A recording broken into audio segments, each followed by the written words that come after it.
Agaw pansin ang mga marker na umabot sa 8 talampakan ng taas sa Talisay, Batangas. Silipin sa report ni Paul Hernandez ng GMA Regional TV Balitang Southern Tagalog. Nagniningning ang mga arkong sasalubong sa mga papasok sa bayan ng Tagkawayan sa Quezon. Ang mga disenyo kasi ng mga ito, detalyado at pinalamutian ng mga indigenous materials. Bahagi ng pagdiriwang ng Kaway Festival sa bayan. O kahit po yung mga scrap na kahoy, kumbaga po ay yung mga makikita lang sa paligid para hindi na po sila gumastos ng malaki. Kasi yun po yung gusto natin, maging resourceful at maging creative. Bayanihan ng mga residente sa pagbubuo ng 7 malilikhaing arko. Ang forma, representasyon daw ng tradisyon at kultura sa iba't ibang barangay sa bayan.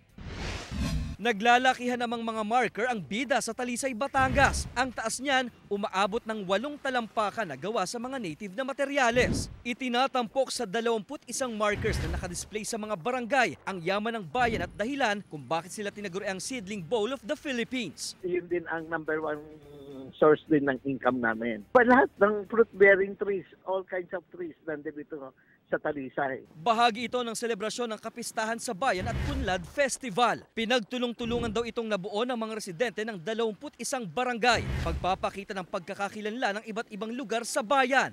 Nakadisplay sa buong buwan ng Pebrero ang mga marker na pwedeng dayuhin ng mga mamamasyal. Mula sa GMA Regional TV Balitang Southern Tagalog, Paul Hernandez nagbabalita para sa GMA Integrated News.